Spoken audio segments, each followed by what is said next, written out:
Hey guys, hope you're doing well and enjoying your week. I just wanted to take a few minutes and quickly review some of the material that you had in terms of your first discussion question. So basically, we're looking at what exactly is IO psychology and what really are the five areas of concern in terms of what we're going to be looking at as we move forward in terms of this semester. So let me just kind of pull up my notes here real quick. Basically, again, when we're talking about IO psychology, we're really going to be looking at the application of psychological principles and theories to the workplace. So basically, we're going to be taking different concepts, theories, philosophies, and our idea is to make work more efficient and to make it more successful as we move forward. In terms of the different areas in which our concern is, or what we're looking to investigate, there's really five main areas, and we're going to be tackling these individually as we go throughout the semester. The first one is the idea of selection. Now, selection is just what it sounds. So, what we're looking to do is evaluate the employee hiring process, the development, administration of tests that are used within the employee hiring process. We're looking at the types of selection instruments that are going to be used in terms of that. Bottom line, we want to make sure that we are hiring and bringing in the most effective employee in terms of meeting the needs of that particular job for that organization. So when you hear selection, we're talking about that hiring process, so to speak.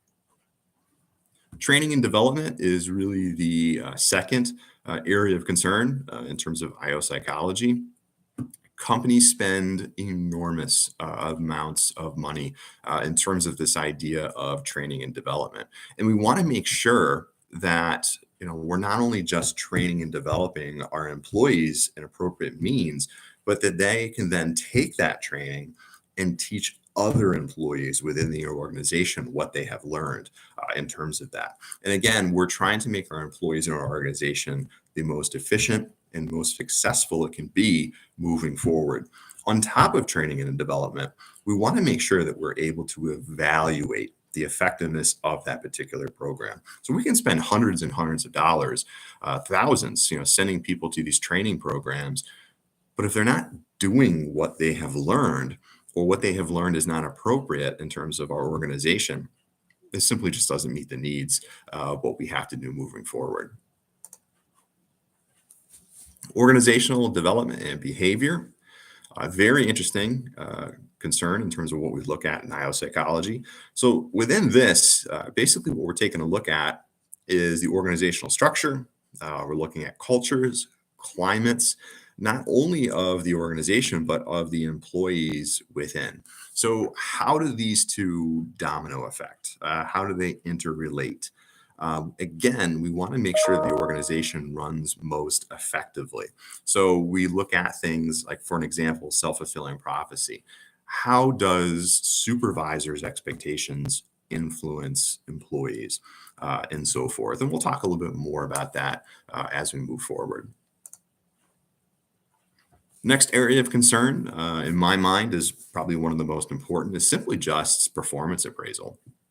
So within performance appraisal, we're looking at designing individual and organizational measures to most importantly improve performance. And in my mind, we're also not just looking to improve and evaluate an employee performance and organizational performance, but also to go back and reevaluate job descriptions, to reevaluate particular areas within an organization to make sure, again, that it's being efficient and successful in terms of that.